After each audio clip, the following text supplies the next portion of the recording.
Hello everyone, very good morning to all of you. My dear students, आज के इस video session में जिस टॉपिक पर हम लोग चर्चा करेंगे उसका नाम है full pressurised lubrication system. Full pressurised lubrication system क्या होता है, इस पर चर्चा करने से पहले थोड़ा सा पिछले वीडियो लेक्चर पर हम लोग चर्चा कर लेते हैं। पिछले वीडियो लेक्चर में हम तुम लोगों को पढ़ाए थे वेट सम्प लुब्रिकेशन सिस्टम के बारे में, और वहां पर बताए थे वेट सम्प लुब्रिकेशन सिस्टम एक ऐसा लुब्रिकेशन सिस्टम है जिसमें लुब्रिकेटिंग सिस्टम का या लुब्रिकेशन सिस्टम का जो ऑयल सम्प होता है वो पूरे इंजन के ऑपरेशन के दरमियान में लुब्रिकेटिंग ऑयल से भरा रहता है। वेट सम्प लुब्रिकेशन सिस्टम में तीन तरीके का लुब्रिकेशन सिस्टम होता है। एक स्प्लैश लुब्रिकेशन सिस्टम होता है, एक सेमी प्रेशराइज्ड लुब्रिकेशन सिस्टम होता है और एक फुल प्रेशराइज्ड लुब्रिकेशन सिस्टम होता है, जिसको हम लोग प्रेशराइज्ड लुब्रिकेशन सिस्टम भी कहते हैं। अब सबसे पहले हम लोग पिछले क्लास में जब स्प्लैश लुब्रिकेशन सिस्टम के बारे में पढ़े थे तो वहां बताए थे कि कनेक्टिंग रॉड के पास एक स्कूप होता है जो ऑयल ट्रफ में जो ऑयल होता है उसमें जाके डिप करता है। कब? जब पिस्टन टीडीसी से बीडीसी आता है। पिस्टन जैसे टीडीसी से बीडीसी आता है ये कनेक्टिंग रॉड अपने स्कूप को ऑयल ट्रफ में जो ऑयल है उसमें डिप कर देता है, और वापस से पिस्टन जब बीडीसी से टीडीसी जाता है तो स्कूप जो है अपने ऑयल ट्रफ से मूव आउट करता है, और जैसे ये मूव आउट करता है तो ऑयल ट्रफ में जो ऑयल है उसमें स्प्लैश प्रोड्यूस करता है, और उस स्प्लैश के वजह से my dear students lubricating oil सारे पार्ट्स सारे सरफेस पर जाके पहुंचता है, फिर इनको लुब्रिकेट करके वापस नीचे आ जाता है। देखिए यहां दिक्कत क्या था कि ऑयल ट्रफ से जब लुब्रिकेटिंग ऑयल निकला था ना स्प्लैश के माध्यम से तो उसके पास कोई प्रेशर नहीं था, इसलिए जब सरफेस पर गया ना तो बिना प्रेशर के गया, सरफेस पर चिपक नहीं पाया और लुब्रिकेट करके वापस से नीचे आ गया। लुब्रिकेशन तो हुआ लेकिन चूंकि लुब्रिकेटिंग ऑयल स्प्लैश के माध्यम से पार्ट्स के सरफेस पर गया, इसके पास कोई प्रेशर नहीं था जब वो पार्ट्स के सरफेस पर गया था, इसलिए पार्ट्स के सरफेस पर चिपक नहीं पाया, तुरंत लुब्रिकेट करके नीचे हो गया। इसलिए लुब्रिकेटिंग ऑयल जब सरफेस पर गया तो वहां पर चिपका नहीं, उसको लुब्रिकेट तो किया लेकिन नीचे आ गया, चिपका नहीं। इससे क्या हुआ कि ये पार्ट्स पर ये सरफेस पर जो गर्मी था ना उसको एब्जॉर्ब नहीं कर पाया, थोड़ा देर रहता थोड़ा देर टिकता तभी तो गर्मी को एब्जॉर्ब करता। तो माय डियर स्टूडेंट्स इस समस्या से बचने के लिए हम लोग आजकल के व्हीकल में एक नए लुब्रिकेशन सिस्टम को यूज करते हैं जिसका नाम है pressurised lubrication system. Pressurised lubrication system में क्या होता है my dear students? Pressurised lubrication system में क्या होता है my dear students? Lubricating oil engine के पार्ट्स के सरफेस पर जब जाता है ना तो एक प्रेशर से जाता है जिससे लुब्रिकेटिंग ऑयल सरफेस पर जाके चिपक जाता है, थोड़ा देर तक हीट लेता है। लुब्रिकेटिंग ऑयल थोड़ा पतला होता है, उसका विस्कोसिटी कम होता है, फिर फ्लो करते हुए नीचे आता है।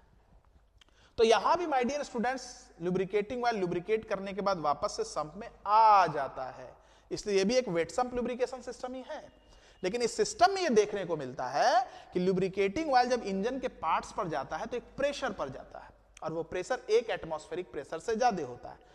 तो ऐसा वेट सम्प लुब्रिकेशन सिस्टम या ऐसा लुब्रिकेशन सिस्टम जिसमें लुब्रिकेटिंग ऑयल जब इंजन के पार्ट्स पर स्ट्राइक कर रहा है तो एक प्रेशर पर स्ट्राइक करे जो एटमॉस्फेरिक प्रेशर से ज्यादा हो, ऐसे ही लुब्रिकेशन सिस्टम को प्रेशराइज्ड लुब्रिकेशन सिस्टम कहते हैं। तो my dear students pressurised lubrication system को आप कह सकते हैं in this type of lubrication system, इस तरीके के लुब्रिकेशन सिस्टम में the engine parts are lubricated at a pressure above the atmospheric pressure. Engine के पार्ट्स को एक प्रेशर पर लुब्रिकेट करते हैं जो एटमॉस्फेरिक प्रेशर से क्या होता है, ज्यादा होता है। एक बार इसको इस फिगर से भी देखेंगे और फिर इसका वीडियो भी देखेंगे कि कैसे हो रहा है, तब तुमको चीज और समझ में आ जाएगा। ये बहुत ही बेहतरीन टॉपिक है और हम उम्मीद करते हैं यूनिट 2 में यही एक टॉपिक है जो 6 नंबर में पूछेगा, 6 मार्क्स में पूछेगा, इसलिए इसको हम एनिमेशन के साथ बता रहे हैं ताकि तुमको चीज क्लियर हो सके। ठीक है, अभी एनिमेशन भी करेंगे, लेकिन पहले समझाते कि एक्चुअली होता क्या। देखो माय डियर स्टूडेंट्स, यहां पर तुमको एक ऑयल पंप दिख रहा है, गियर पंप है, गियर पंप है। ये स्ट्रेनर है, क्या है, स्ट्रेनर है, जो लुब्रिकेटिंग ऑयल को क्या करेगा, फिल्टर करेगा। क्या करेगा, लुब्रिकेटिंग ऑयल को फिल्टर करेगा। ठीक है। अब देखो, जब इंजन ऑपरेट करता है, ऑयल पंप जब इसका चालू होता है, तो ये ऑयल पंप क्या करता है, ऑयल पंप क्या करता है, यहां से लुब्रिकेटिंग ऑयल को, यहां से लुब्रिकेटिंग ऑयल को खींचता है, इसके अंदर में प्रेशर बढ़ाता है, और प्रेशराइज्ड ऑयल जब यहां पर जाता है, अब सुनो, प्रेशराइज्ड ऑयल जब यहां पर जाएगा ना, प्रेशर बढ़ाने से क्या होता है, उसका टेम्परेचर भी बढ़ जाता है। प्रेशर बढ़ाने से क्या होता है, उसका टेम्परेचर भी बढ़ जाता है। ठीक है, इसको ध्यान में रखना है। तो माय डियर स्टूडेंट्स, यहां पर लगा होता है एयर कूलर। ये एयर कूलर क्या करता है, ऑयल के प्रेशर को तो बढ़े रहने देता है, लेकिन उसके टेम्परेचर को थोड़ा कम कर देता है। तो अब जो यहां से ऑयल निकला, ये हाई प्रेशर पर है, लेकिन लो टेम्परेचर पर है। क्योंकि अगर ऑयल का प्रेशर बढ़ा और साथ में टेम्परेचर भी बढ़ा, तो प्रेशर बढ़ा तो अच्छी बात है, ऊपर तक पहुंचेगा, प्रेशर से स्ट्राइक करेगा। लेकिन अगर टेम्परेचर ऑयल का बढ़ गया, तो इसका विस्कोसिटी कम हो जाएगा, लिक्विड बहुत पतला हो जाएगा, सरफेस पर चिपकेगा ही नहीं। इसलिए माय डियर स्टूडेंट्स, ऑयल का यहां पर प्रेशर बढ़ा तो टेम्परेचर भी बढ़ा। तो यहां एयर कूलर में जब भेजे, तो कांस्टेंट प्रेशर पर हीट का रिजेक्शन हुआ, जिससे ऑयल का प्रेशर तो हाई रहा, लेकिन टेम्परेचर क्या हुआ, कम हो गया। अब ये जो प्रेशराइज्ड ऑयल आ रहा है लो टेम्परेचर पर, ये आ तो रहा है गियर पंप, एयर कूलर से, तो उनके पार्ट्स पर जब वो टकराएगा, तो हो सकता है कि पार्ट्स का कुछ कंटामिनेटेड पार्टिकल को अपने साथ ले ले। इसलिए फर्दर इसको हम लोग क्या करते हैं, एक फिल्टर से पास करते हैं। अब यहां पर प्रेशराइज्ड ऑयल आ रहा है, अब इस प्रेशराइज्ड ऑयल को यहां पर हम भेजते हैं, यहां पर भेजते, इसको बोलते हैं मेन ऑयल गैलरी। लेकिन भेजने से पहले यहां पर एक टर्बो चार्जर हम लगा देते हैं। इसका काम क्या है कि अगर ऑयल बहुत ज्यादा मात्रा में जा रहा है, प्रेशर बढ़ने से क्या होता है, ऑयल का मात्रा बहुत बढ़ जाता है। अगर ऑयल बहुत ज्यादा मात्रा में जा रहा है, तो केवल सफिशिएंट अमाउंट ऑफ ऑयल को ही जाने देगा, एक्सेस अमाउंट ऑफ ऑयल को ये क्या करेगा, टर्बो चार्जर वापस से इस ऑयल सम्प में भेज देगा। ये टर्बो चार्जर का काम है। ठीक है। अब देखिए, मेन ऑयल गैलरी से ऑयल गया, ऑयल गया, ऑयल गया। अब मेन ऑयल गैलरी से यहां ऑयल ऊपर गया ऐसे, और यहां से ये तुम्हारा मेन शाफ्ट है, तुम लोग को बता चुके हैं, और ये तुम्हारा क्रैंक शाफ्ट है, ये तुम्हारा क्रैंक है, ये सब तुम लोग जानते हो, ये सब तुम लोग जानते हो। ये तुम्हारा मेन शाफ्ट है, ये तुम्हारा क्रैंक है, ये तुम्हारा क्रैंक शाफ्ट है, ये तुम्हारा मेन शाफ्ट है, ये क्रैंक है, और ये क्रैंक शाफ्ट है। ये क्रैंक है, ये मेन शाफ्ट है, and this is your crank, and this is your crank shaft, this is your main shaft. Clear my dear students? तो ये जो पीला वाला है ना, पीला वाला ये क्रैंक शाफ्ट है, और इसी से तुम्हारा कनेक्टिंग रॉड विद पिस्टन का अरेंजमेंट है। यहां भी है कनेक्टिंग रॉड विद पिस्टन, यहां भी है कनेक्टिंग रॉड विद पिस्टन, यहां भी connecting rod with piston. Multi cylinder engine है, बस ऐसा समझ लो। अब देखिए माय डियर स्टूडेंट्स, ये जो मेन शाफ्ट है, ये जो मेन शाफ्ट है, इसमें एक होल ड्रिल है इंटरनली, और ये होल जो है, ये रास्ता जो है, क्रैंक शाफ्ट में भी होल कनेक्टेड है, इससे ये रास्ता कनेक्ट होता है। यहां पर भी होल है, यहां पर भी होल है, अंदर से एक रास्ता से कनेक्टेड है, अंदर से एक होल ड्रिल रहता है, बस ऐसा ध्यान देना, अंदर से एक होल ड्रिल रहता है, ऐसा ये ध्यान देना। ठीक है, क्लियर है पॉइंट? चलो, अब यहां पर देखोगे, यहां पर एक स्टेम है, स्टेम माने रास्ता, पैसेज, जिससे ऑयल फ्लो करता है, पैसेज जिससे ऑयल फ्लो करता है। ठीक है, तो अब क्या होगा, लुब्रिकेटिंग ऑयल जो है my dear student, lubricating oil जब यहां पहुंचेगा, तो इस होल से होते हुए इसको लुब्रिकेट करेगा, यहां पहुंचेगा, इस होल से होते हुए इसको लुब्रिकेट करेगा, यहां पहुंचेगा, इस होल से होते हुए इसको लुब्रिकेट करेगा, यहां पहुंचेगा, इस होल से होते हुए इसको लुब्रिकेट करेगा। ऐसे लुब्रिकेशन होगा। ठीक है, और लुब्रिकेट करने के बाद फिर ऑयल जो है ग्रेविटी की वजह से वापस से सम्प में आ जाएगा। लुब्रिकेट करने के बाद फिर से ऑयल जो है इस सम्प में आ जाएगा, सम्प में आ जाएगा, सम्प में आ जाएगा। अब हमको बताओ, यहां जो ऑयल जा रहा है, यहां जो ऑयल जा रहा है, यहां जो ऑयल जा रहा है, यहां जो ऑयल जा रहा है, ये तो हाई प्रेशराइज्ड ऑयल ना जा रहा है, प्रेशर से ना लुब्रिकेशन हो रहा है। Clear point? अब देखो, ऑयल जब यहां जाता है, तो इस कनेक्टिंग रॉड के अंदर में भी एक होल ड्रिल्ड होता है, एक बहुत पतला सा पैसेज होता है, जिससे क्या होता है, ऑयल जाता है पूरे पिस्टन के अंदर में, उसको लुब्रिकेट करता है, या जो पिस्टन का रिंग होता है, इससे ऑयल वापस से ऑयल रिंग से निकल के वापस से नीचे आता है। क्लियर है? अब देखो, ये जो मेन ऑयल गैलरी है, ये मेन ऑयल गैलरी दो रास्ते से मिला है। एक रास्ता ये है, जहां पर मेरे गाड़ी का जो कंप्रेसर होता है, एसी वगैरह चलता है, उसका कंप्रेसर होता है, उसके पार्ट्स को भी लुब्रिकेट करना है। एक फ्यूल पंप होता है, फ्यूल इंजेक्टर पंप, उसको भी लुब्रिकेट करना है। तो मेन ऑयल गैलरी से जो ऑयल होता है प्रेशराइज्ड ऑयल, इस रास्ते के थ्रू कंप्रेसर और फ्यूल इंजेक्टर पंप के पार्ट को लुब्रिकेट करता है। और मेन ऑयल गैलरी क्या करता है, इस रास्ते से ये हमारा रॉकर शाफ्ट है। रॉकर आर्म होता है ना, पढ़े होगे, जो वाल्व को ऑपरेट कराता है, इनलेट और एग्जॉस्ट वाल्व को पढ़े होगे जब वाल्व हम पढ़ाए थे। तो ये रॉकर शाफ्ट में मेन ऑयल गैलरी से ऑयल जाता है। यहां पर भी एक पतला सा रास्ता होता है, और इसमें छोटा छोटा पोर्स कर देते हैं, ऐसे पोर्स बना होता है, ठीक है, छिद्र होते। तो यहां से ऑयल निकलता है, और इस कैम शाफ्ट को क्या करता है, लुब्रिकेट करता है, या जो वाल्व वगैरह उनको लुब्रिकेट करता है, और लुब्रिकेट करने के बाद वापस से फिर नीचे आ जाता है। तो यही इसका वर्किंग है माय डियर स्टूडेंट्स। इसको एक बार एनिमेशन से तुम लोग जरा देख लो,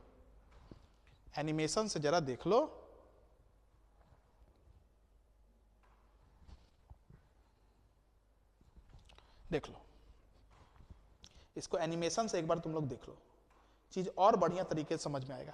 देखो माय डियर स्टूडेंट्स, ये गियर पंप चला, ऑयल यहां से सक किया, ऑयल फिल्टर है यहां पर, इससे मेन ऑयल गैलरी में जाएगा। देखना, देखो मेन ऑयल गैलरी में जा रहा है ना। ये अपना मेन शाफ्ट और क्रैंक शाफ्ट को क्या किया, लुब्रिकेट किया। अभी देखो, ध्यान देना सब लोग। इसके बाद क्या हो रहा माय डियर स्टूडेंट्स, जब मेन शाफ्ट और क्रैंक शाफ्ट को किया, यहां से पूरा पिस्टन उस्टन को कर दिया, सबको लुब्रिकेट कर दिया, ठीक है। अब देखो यहां से ऑयल गया रॉकर शाफ्ट में, बताया था ना, यहां पर भी एक पैसेज होता है, यहां से ऑयल निकलेगा, कैम शाफ्ट को भी लुब्रिकेट करने के बाद वापस से नीचे आ जाएगा। देखो यही हो रहा है, देख लो।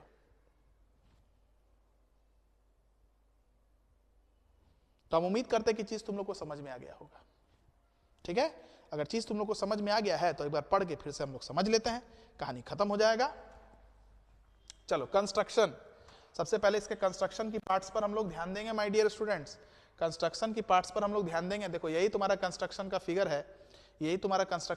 है, तो इस फिगर को ध्यान में रख के बस एक एक पॉइंट को पढ़ते और समझते हैं, एक एक पॉइंट को पढ़ेंगे और समझेंगे। चलिए, in this system the strainer present in the sump, इस सम में एक स्ट्रेनर था ना, is connected with the gear pump के साथ क्या था, कनेक्टेड था। The gear pump is further connected with air cooler and with filter. देखो ध्यान से, यहां पर एक स्ट्रेनर है ऑयल सब में, ये किससे कनेक्टेड है, गियर पंप से कनेक्टेड, और ये गियर पंप एयर कूलर और फिल्टर से कनेक्टेड है। This is the construction part, ये पहला पार्ट था। उसके बाद क्या है, the filter is connected through main oil gallery and with turbocharger. देखिए ध्यान से देखिएगा माय डियर स्टूडेंट्स, ध्यान से देखिएगा। ये जो फिल्टर है ये मेन ऑयल गैलरी के साथ कनेक्टेड है। Filter is connected with the main oil gallery and a turbocharger, जिससे एक्सेस अमाउंट ऑफ ऑयल वापस से रिटर्न होता है। There is hole drilled in the main shaft, crank web and connecting rod. आपको हम बता दिए मेन शाफ्ट में, क्रैंक शाफ्ट में, क्रैंक वेव में, है ना, कनेक्टिंग रॉड में, सब में होल ड्रिल्ड होता है। क्या होता है, होल ड्रिल्ड होता है, ठीक है। और ये होल्स आपस में इंटरकनेक्टेड होते हैं, एक साथ कनेक्टेड रहते हैं, एक रास्ता का निर्माण करते हैं जिससे लुब्रिकेटिंग ऑयल इनके थ्रू इंटरनली फ्लो करता है। The main oil gallery is further connected with to supply line, one is towards compressor and fuel injector and other is towards internal passage of rocker shaft.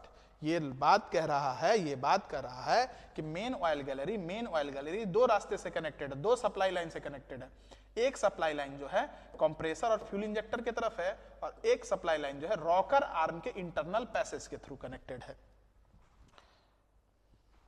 ठीक है। तो ये आपका construction था my dear students. इसके working को समझ लीजिए, when the engine starts working the oil pump sucks the oil from the sump through strainer. जब इंजन वर्क करता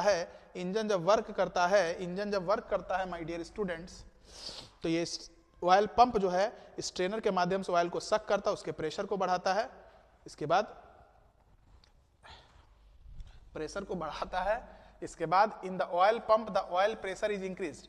ऑयल पंप में ऑयल का प्रेशर तो बढ़ा, but its temperature also increase, उसका टेम्परेचर भी क्या हो गया, इंक्रीज कर गया। ये अच्छा नहीं है, क्योंकि टेम्परेचर इंक्रीज करेगा तो ऑयल का विस्कोसिटी क्या होगा, कम हो जाएगा, ऑयल काफी पतला हो जाएगा, तो वो सिस्टम पार्ट्स पर जब जाएगा ना तो तुरंत उस पर फ्लो करके नीचे आएगा, उस पर स्टिक नहीं करेगा, ठीक है।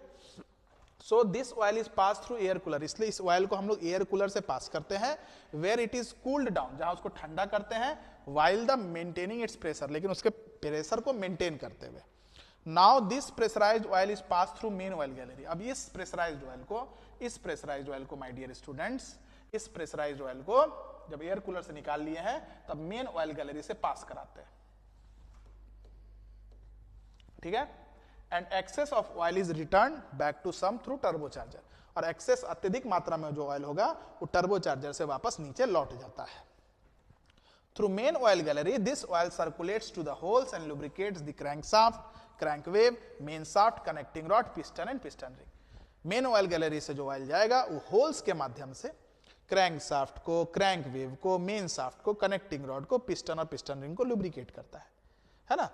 ये जो मेन ऑयल गैलरी से जा रहा है वो क्रैंक शाफ्ट को, मेन शाफ्ट को, क्रैंक वेव को, पिस्टन को, कनेक्टिंग रॉड को, सबको लुब्रिकेट करता है, यही बात यहां पर बोले हैं, ठीक है। The oil also circulates to the rocker shaft where it is injected toward the lubricating cam shaft, oil फिर रॉकर शाफ्ट पर भी जाता है, वहां से इंजेक्ट करते हैं हम लोग इसको कैम शाफ्ट पर, उसको भी लुब्रिकेट करता है। After lubrication the oil return back to the sump, lubrication के बाद ऑयल को सम्प में वापस हम लोग पहुंचा देते हैं, और ऑयल सम्प में आ गया माने वेट सम्प हो गया। तो यही था आपका प्रेशराइज्ड लुब्रिकेशन सिस्टम। हम उम्मीद करते हैं कि आप लोग को काफी अच्छे से समझ में आ गया होगा, सब तरीके से तुमको समझा दिए, एनिमेशन भी दिखा दिए क्योंकि इसमें जरूरी था दिखाना, ठीक है। तो I hope students all the concept are clear. तो ये लुब्रिकेशन सिस्टम आपका खत्म हो गया है। इसमें एक पॉइंट है जिस पर थोड़ा हम चर्चा करेंगे, एक पॉइंट है SAE, society of automotive engineers, ये एक संगठन है जो लुब्रिकेटिंग ऑयल का ग्रेड तय करता है, अभी बताएंगे अगले क्लास में। लुब्रिकेटिंग ऑयल का ग्रेड तय करता है। सिलेबस में गलती से SAE फॉर लुब्रिकेटिंग सिस्टम लिख दिया, लुब्रिकेटिंग सिस्टम के ग्रेड को तय नहीं करता है, लुब्रिकेटिंग ऑयल के ग्रेड को तय करता है, तो सिलेबस को ठीक कर लेना है। SAE फॉर लुब्रिकेटिंग ऑयल हम लोग को पढ़ना है, ठीक है। तो ये अगले क्लास में पढ़ाएंगे, तो ये चैप्टर कंप्लीट हो जाएगा। PDF थोड़ा देर में आपको हम अपलोड करके दे देंगे।